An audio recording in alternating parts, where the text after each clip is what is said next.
Selamat malam. Assalamualaikum warahmatullahi wabarakatuh. Salam sejahtera, Om Swastiastu, Namo Buddhaya, salam kebajikan. Berjumpa lagi dengan saya Titus Heristiawan, di mana malam ini kita akan membahas tentang sistem logistik nasional. Sebenarnya sistem logistik nasional ini di Indonesia sudah dirancang sejak tahun 2012. Lalu sebenarnya kondisi logistik yang ada di Indonesia ini seperti apa? Mari kita lihat.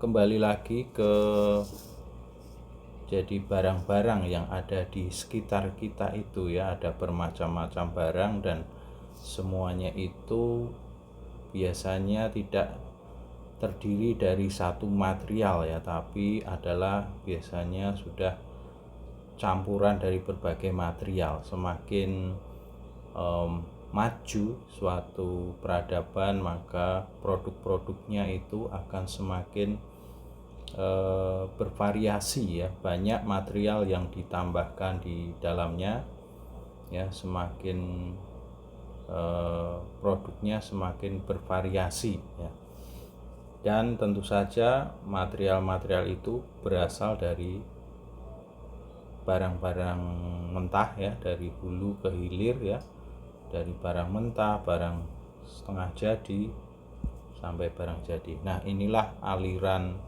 dari material atau fisikal. Kalau dalam supply chain ada 3 aliran, dan salah satunya adalah aliran material di mana aliran itu berjalan dari tambang kemudian ke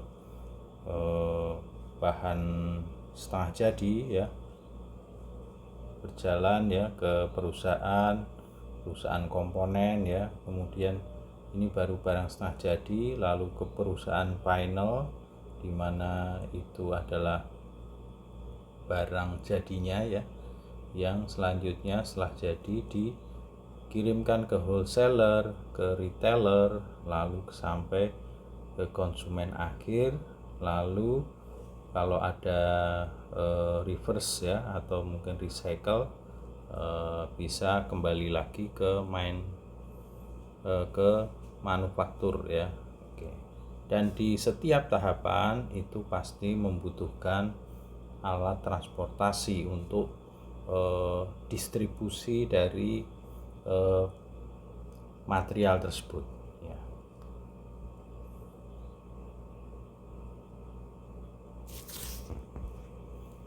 Lalu kita ke sistem logistik nasional yang ada di Indonesia. Tahun 2018 itu World Bank itu merilis tentang LPI atau Logistic Performance Index di mana Indonesia itu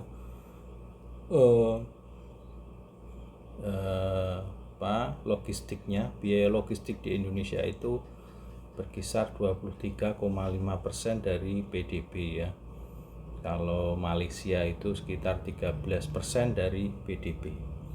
Dan Indonesia itu mempunyai nilai LPI itu 3,15 itu tahun 2018. Nah, Indonesia itu ada di ranking waktu itu 46 di dunia. Sementara kalau di ASEAN itu peringkat nomor 5 Adapun yang dinilai dari LPI itu ada bea cukai atau custom clearance, lalu ada infrastruktur, lalu ada pengiriman internasional atau international shipment, lalu ada kompetensi logistik lalu ada tracking and tracing, lalu ada ketepatan waktu atau timeline. Nah, itulah 6 indikator penilaian dan Indonesia mendapat nilai LPI itu 3,15 Nah, inilah skor LPI ya tahun 2018 ya. Singapura mendapat skor yang bagus ya 4, kemudian Thailand 3,41, Vietnam 3,27, Malaysia 3,22, Indonesia 3,15 ya. Dan peringkat di dunia ini Indonesia ada di peringkat ke 46. Kalau di ASEAN ada di peringkat ke 5 ya. Singapura is the best ya, nomor 1 di ASEAN, nomor 7 di dunia ya. Nah, lalu tahun 2023 World Bank kembali merilis ya tentang logistik performa index ya dari negara-negara di dunia. Dan secara dunia ya rankingnya ini adalah yang pertama Singapura ya dengan nilai 4,3, lalu Finland dengan nilai 4,2, lalu Denmark 4,1, kemudian Jerman 4,1, mungkin beda komanya ya. Lalu Indonesia ternyata di tahun 2023 Indonesia ternyata LPI-nya malah anjlok ya, dan rankingnya ada di peringkat 63 dunia ya. Kalau di ASEAN Indonesia nomor ke-6 ya, nomor ke-6. Jadi peringkatnya anjlok. Sedangkan Singapura itu malah menjadi naik ya, jadi nomor 1. Nah, jadi LPI Indonesia anjlok 17 peringkat ya, dari peringkat ke-46 menjadi peringkat ke-63 ya. Sedangkan Singapura naik 6 peringkat ya, menjadi peringkat pertama. Lalu Filipina naik 13 peringkat, lalu Malaysia 10 peringkat ya. Kok bisa ya? Kok bisa Indonesia itu LPI-nya anjlok gitu ya. Nah, inilah dari per indikator ya, per indikator penilaian ya.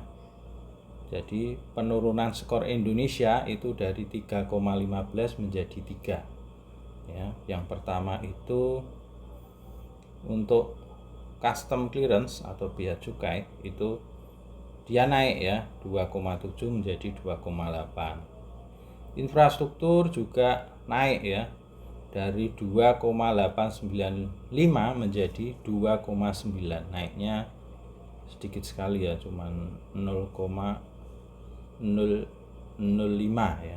Lalu timelines atau ketepatan waktu itu mengalami penurunan cukup lumayan ya, 0,4 ya, dari 3,7 menjadi 3,3. Lalu tracking and tracing itu dari 3,3 menjadi 3. Lalu international shipment itu dari 3,2 menjadi 3 ya. Lalu logistik competence dan quality itu dari 3,1 turun menjadi 2,9. Jadi walaupun infrastrukturnya digenjot, ini ternyata naiknya cuma sedikit ya. Sedangkan yang lain banyak mengalami penurunan, dan itulah yang menjadikan ranking Indonesia, ranking LPI-nya menjadi anjlok ya, menjadi 63 dunia peringkatnya. Nah, sebenarnya sudah lama Indonesia sudah merancang tentang sistem logistik nasional ya. Itu ada di Perpres 26 tahun 2012 tentang cetak biru pengembangan sistem logistik nasional. Ya memang harus terus diusahakan ya. Secara rancangan sudah, namun mungkin dalam implementasinya masih belum menyeluruh ya, belum menyeluruh atau belum total gitu ya. Indonesia ya mempunyai visi dalam mewujudkan Sisloknas adalah terwujudnya sistem logistik yang terintegrasi secara lokal, terhubung secara global untuk meningkatkan daya saing nasional dan kesejahteraan rakyat ya. Jadi terhubung dari lokal sampai ke global ya, untuk kesejahteraan rakyat. Lalu yang kedua adalah misinya ya. Misinya adalah memperlancar arus barang secara efektif dan efisien untuk menjamin pemenuhan kebutuhan dasar masyarakat dan peningkatan daya saing produk nasional di pasar domestik dan regional dan global. Yang kedua adalah membangun simpul-simpul logistik nasional dan konektivitasnya mulai dari pedesaan perkotaan antar wilayah dan antar pulau sampai dengan hub pelabuhan internasional melalui kolaborasi pemangku kepentingan ya. Lalu tujuannya adalah untuk menurunkan biaya logistik, memperlancar arus barang, meningkatkan pelayanan logistik sehingga meningkatkan daya saing produk nasional di pasar global dan pasar domestik ya. Lalu yang kedua, menjamin ketersediaan komoditas pokok dan strategis di seluruh wilayah Indonesia dengan harga yang terjangkau sehingga mendorong pencapaian masyarakat adil dan makmur dan memperkokoh kedaulatan dan keutuhan NKRI. Jadi yang kedua ini, yang tujuan ini ya, itu secara spesifik ini jadi ini untuk posisi Indonesia ya di logistik, supaya produknya itu bisa berdaya saing di secara global ya. Kalau yang kedua ini adalah untuk domestiknya atau di dalam negerinya itu terjadi pemerataan gitu ya. Jangan sampai ada disparitas. Jadi masyarakat adil makmur yang merata untuk kedaulatan RI ya. Jadi komoditas pokok itu penting untuk menjaga kedaulatan Indonesia. Nah, inilah konektivitas ya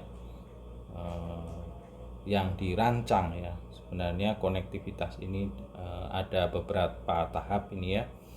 Dari desa ya, supaya terhubung ke kabupaten atau kota, lalu kabupaten kota bisa terhubung ke hub antar pulau ya. Antar pulau bisa terhubung ke hub pelabuhan internasional Indonesia ya. Lalu dari hub internasional bisa ke hub benua ya, Afrika, Eropa, Asia, Amerika, Australia ya. Nah, lalu selanjutnya kita akan membahas ya yang namanya faktor-faktor penggerak logistik nasional ya. Jadi ada beberapa faktor ini untuk mencapai visi logistik nasional. Waktu itu targetnya di 2025 ya.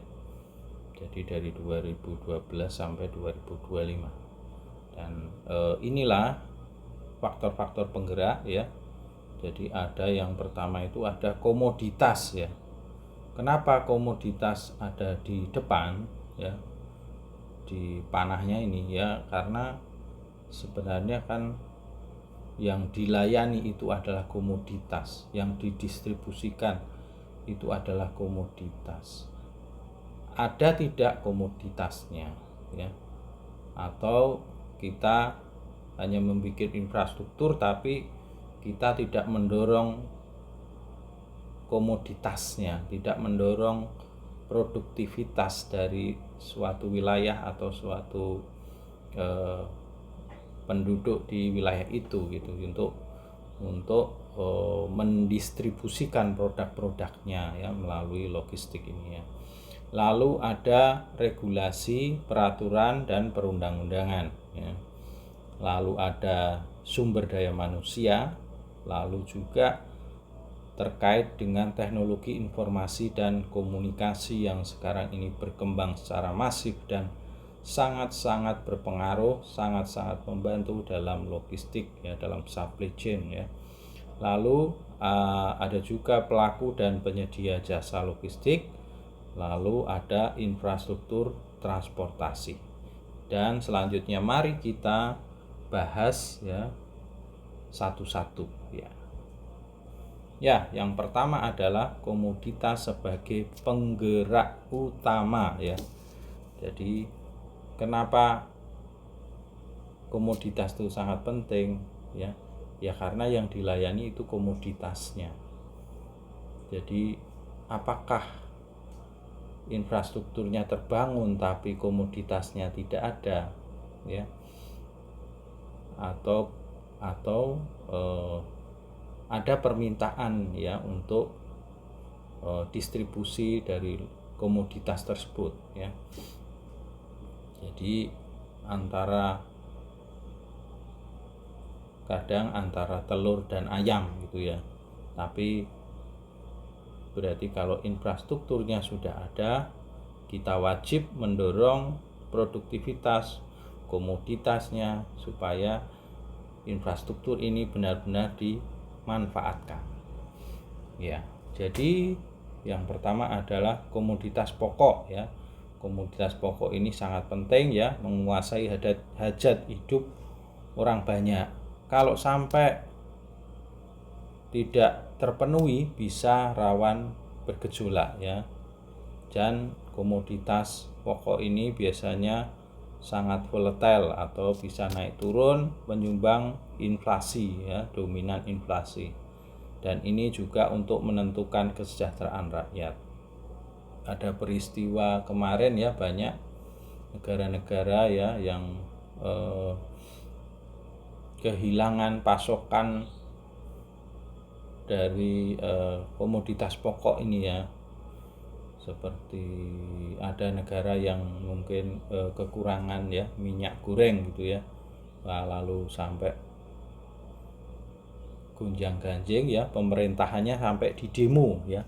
Dan akhirnya presidennya turun ya karena tidak punya stok minyak goreng ya.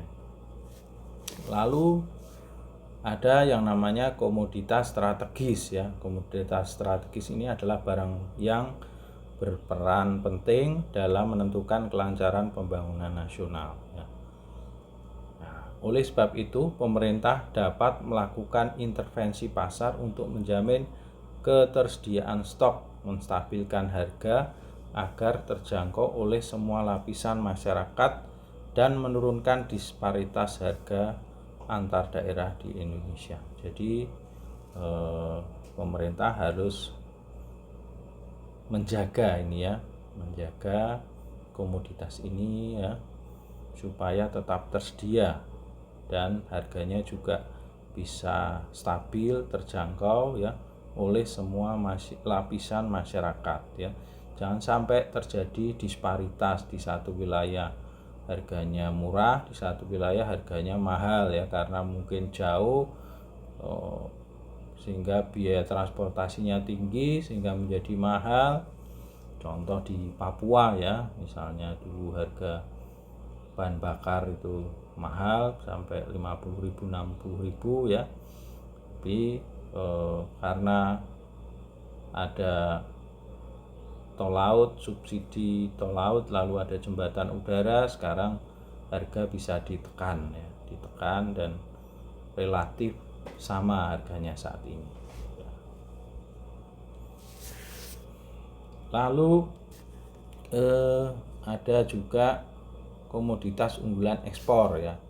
Komoditas ekspor yang pertumbuhan ekspornya cukup tinggi dan memiliki nilai tambah tinggi ya. Jadi memiliki pertumbuhan tinggi ya dan nilai tambahnya tinggi ya. Misalnya kalau di Indonesia ya ekspor sawit ya, ekspor sawit ke banyak negara-negara di Eropa ya sampai ke Amerika. Walaupun komoditas umum yang pasokan atau penyalurannya mengikuti mekanisme pasar, namun pemerintah perlu memberikan fasilitas dan bantuan promosi untuk pengembangan komoditas unggulan ekspor ini agar dapat dipacu peningkatan volume dan ekspornya, serta didorong pertumbuhan industri hilirnya dan dijamin kelancaran arus barang secara efektif dan efisien. Jadi pemerintah ya harus memberikan prioritas juga untuk komoditas unggulan ekspor ini ya. Jadi melakukan promosi sehingga komoditas ini bisa ditingkatkan nilai ekspornya ya, dan bahkan kalau bisa dilakukan hilirisasi produk ya. Jadi ada nilai tambah yang tinggi ditambahkan ke komoditas baru dijual sehingga added value-nya menjadi tinggi. Kalau cuman bahan-bahan mentah aja dijual lalu pihak luar negeri yang mengelola, mereka yang mendapatkan added value-nya yang tinggi ya, padahal bahan-bahannya adalah dari kita, bahan-bahan mentahnya dari kita. Ya kalau bisa dihilirisasi ya, sehingga bahannya bukan bahan mentah saja tapi sudah menjadi bahan setengah jadi atau bahan jadi yang lalu bisa diekspor ya, sehingga manfaat nilai tambahnya itu cukup tinggi ya. Lalu ke depan, jaringan logistik dan rantai pasok komoditas unggulan ekspor akan menjangkau pusat-pusat produksi pertumbuhan untuk menjamin kelancaran arus barang ke pelabuhan hub internasional ya. Jadi pemerintah harus menjamin ya jaringan logistik yang menghubungkan ya ke pusat-pusat produksi, pusat pertumbuhan, lalu ke akses ke pelabuhan untuk bisa memperlancar ekspor ya sampai ke hub internasional. Oke, selanjutnya ada juga yang namanya komoditas bebas umum ya. Jadi barang yang digunakan masyarakat untuk mendukung peningkatan kesejahteraan masyarakat dan pertumbuhan ekonomi nasional. Nah, ini biasanya pemerintah tidak terlalu mengintervensi ya. Tapi pemerintah harus menjaga kondisi ya antara persaingan jika ada impor ya. Jika ada barang sejenis yang diimpor, maka barang yang ada di dalam negeri produsen nasional jangan sampai kalah bersaing ya, tapi bisa mampu bersaing dengan produk-produk impor. Kemudian ke depan, jaringan logistik dan rantai pasok komoditas bebas akan menjangkau pasar produksi, pusat pertumbuhan untuk menjamin kelancaran arus barang. Ya. Lalu yang kedua adalah dari aspek pelaku penyedia jasa logistik.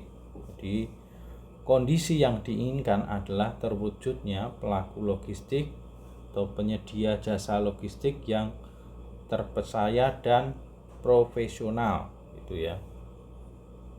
Dan tidak hanya mampu bersaing dan menguasai sektor logistik dalam tataran lokal dan nasional, tetapi juga mampu bersaing di tataran global sehingga terwujud pemain-pemain lokal kelas dunia ya. Jadi bisa bersaing ya, pelaku-pelaku logistik ini bisa bersaing dengan pelaku-pelaku logistik dari luar negeri ya. Lalu yang ketiga adalah aspek infrastruktur transportasi ya.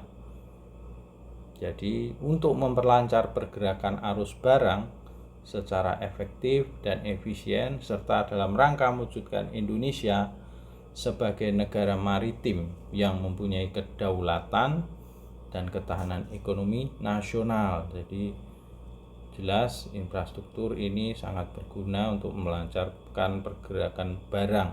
Infrastruktur transportasi itu istilahnya sebagai urat nadi ya, urat nadi perekonomian bangsa Indonesia. Lalu sebagai wahana pemersatu bangsa dalam bingkai NKRI, infrastruktur berguna untuk menghubungkan ya daerah satu dengan daerah yang lain, artinya sebagai pemersatu ya. Lalu ketersediaan jaringan infrastruktur transportasi yang memadai merupakan faktor penting untuk mewujudkan konektivitas lokal, nasional, dan global ya. Jadi seperti gambar tadi ya, dari desa, kabupaten, terus ke hub antar pulau, lalu ke hub internasional, lalu ke hub benua ya, sampai ke global. Itu infrastruktur dan jaringan transportasi lokal merupakan bagian dari konektivitas domestik yang diharapkan mampu menghubungkan kota, kabupaten, provinsi, dan pusat-pusat pertumbuhan dalam koridor ekonomi. Secara nasional, diharapkan jaringan infrastruktur transportasi massal, baik darat, kereta api, maupun air, yang menjadi tulang punggung yang mengikat kuat interkoneksi antar kawasan-kawasan industri, perkotaan, dan pedesaan ya. Lalu titik simpul logistik yang penting yang perlu dikembangkan adalah seperti pelabuhan laut, bandar udara, terminal, pusat distribusi, pusat produksi, kawasan pergudangan yang harus terintegrasi dengan jaringan jalan raya, jalan tol, jalur kereta api, jalur sungai, jalur pelayaran, dan jalur penerbangan ya. Dengan kondisi tersebut diharapkan daya saing produk nasional meningkat ya, serta kebutuhan bahan pokok dan strategis masyarakat dapat dipenuhi dengan jumlah yang sesuai dan harga yang terjangkau. Infrastruktur ini sudah, lanjut.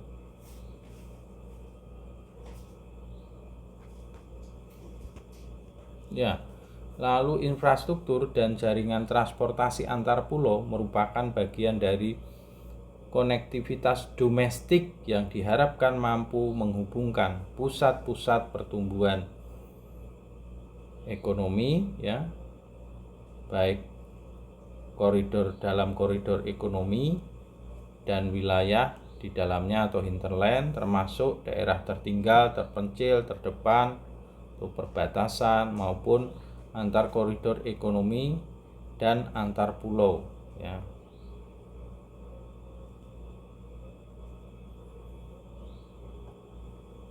Nah, lalu juga infrastruktur dan jaringan transportasi global merupakan bagian dari konektivitas global yang diharapkan mampu menghubungkan pusat-pusat pertumbuhan ekonomi utama ya. Jadi pelabuhan ya, baik di barat ya maupun di Indonesia Timur, serta antar pelabuhan hub internasional di Indonesia dengan pelabuhan hub internasional di berbagai negara yang tersebar pada 5 benua.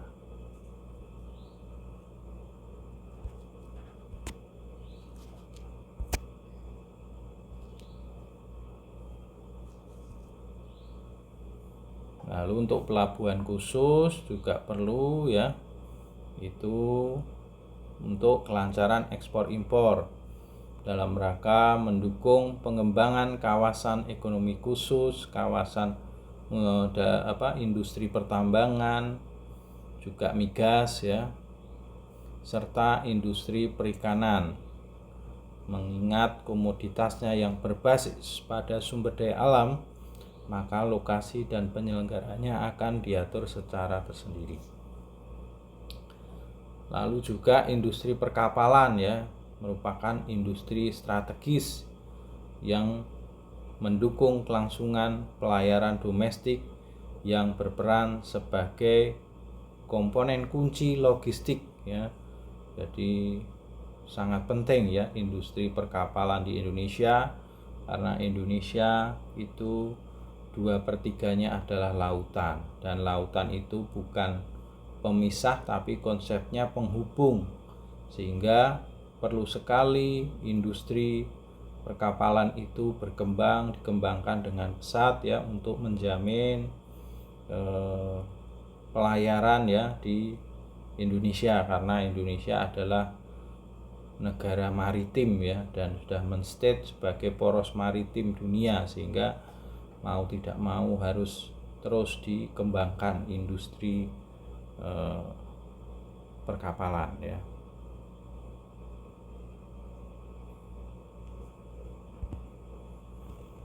Nah, lalu yang keempat adalah ada aspek teknologi informasi dan komunikasi.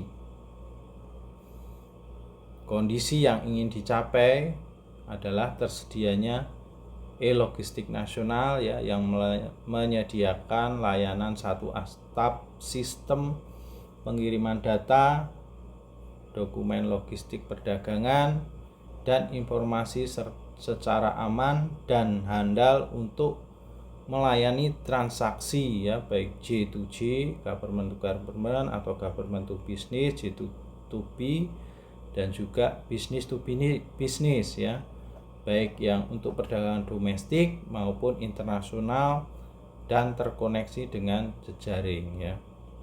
Lalu one stop worldwide connection dan communication of trade message delivery system yang didukung oleh infrastruktur dan jaringan teknologi informasi komunikasi yang handal dan beroperasi secara efisien. Lalu yang kelima adalah aspek sumber daya manusia ya. Diharapkan tersedianya SDM logistik yang profesional pada tingkat operasional, manajerial sesuai dengan kebutuhan nasional. Lalu juga dilakukan klasifikasi dan penjenjangan profesi logistik serta pendirian lembaga pendidikan logistik baik melalui jalur akademik, jalur vokasi maupun jalur profesi terkait dengan pendidikan profesi logistik ya, yang juga terkait dengan asosiasi-asosiasi logistik seperti ALI, ALFI, dan lain-lain.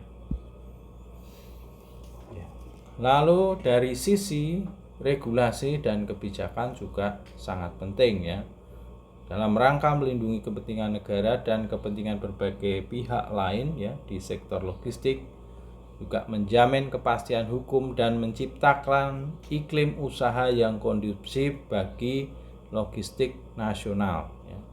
Lalu tersedianya landasan hukum, penegakan hukum, serta implementasi peraturan perundangan yang terkait dengan logistik. Lalu yang ketiga adalah penyelarasan dan sinkronisasi antara peraturan perundangan logistik, baik antar kementerian dan lembaga maupun antar pemerintah pusat dan daerah ya. Jadi harus selaras ya, pemerintah pusat, pemerintah provinsi, pemerintah kabupaten kota harus saling bersinergi ya. Nah, ini adalah peraturan-peraturan yang sudah ada ya, sudah banyak ya. Ada yang tentang cetak biru pengembangan Sisloknas yang dari PP 26 tadi, yang menyangkut dari visi, misi, tujuan ya, bahkan penggerak logistik ada ya. Lalu ada juga yang mengatur tentang ekosistem logistik nasional ya. Lalu ada juga Perpres nomor 44 tahun 2018 tentang INSW ya, yang menggabungkan ya antara berbagai stakeholder yang ada di pelabuhan ya, dari perhubungan sampai ke bea cukai ya. Lalu ada BI juga, lalu ada karantina juga, jadi macam-macam digabungkan ya dalam satu aplikasi ya, tapi mungkin belum berjalan sepenuhnya hari ini ya. Lalu juga ada peraturan tentang angkutan multimoda ini ya, yang menggabungkan tentang ada pelayaran, lalu undang-undang lalu lintas angkutan jalan, lalu ada undang-undang penerbangan dan undang-undang perkeretaapian. Ini dari sisi regulasi. Ada juga yang mengatur tentang transportasi multimoda ya, yaitu transportasi barang yang menggunakan paling sedikit 2 moda transportasi yang berbeda dalam satu kontrak ya. Jadi kalau konvensional biasanya satu-satu, kalau ini kontraknya sudah satu ya. Kalau konvensional kontraknya per moda ya, misalnya truk sendiri, lalu kapal sendiri gitu ya. Nah, kalau ini langsung satu kali kontrak ya, dengan berbagai moda sesuai dengan kondisi geografis dari asal tujuan perjalanan barang. Nah, lalu juga ada yang mengatur kelembagaan tadi, aturannya tadi sudah ada ya. Jadi terbentuknya kelembagaan nasional berfungsi membantu presiden menyusun kebijakan, mengkoordinasikan, mensinkronisasikan dan pengembangan sistem logistik nasional. Ada INSW tadi ya.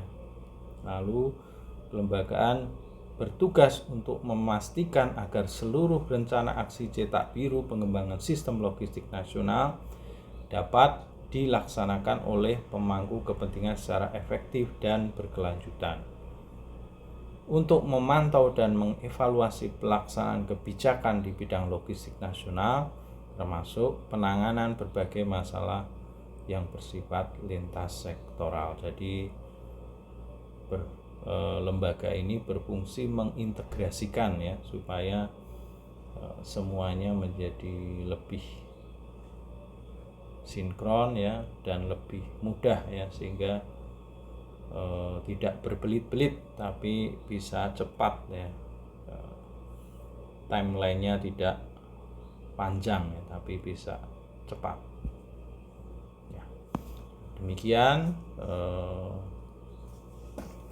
mata kuliah tentang sistem logistik nasional malam hari ini, dan terima kasih saya ucapkan. Assalamualaikum warahmatullahi wabarakatuh. Salam sejahtera, Om Swastiastu, Namo Buddhaya, salam kebajikan. Sampai berjumpa lagi di pertemuan berikutnya. Terima kasih.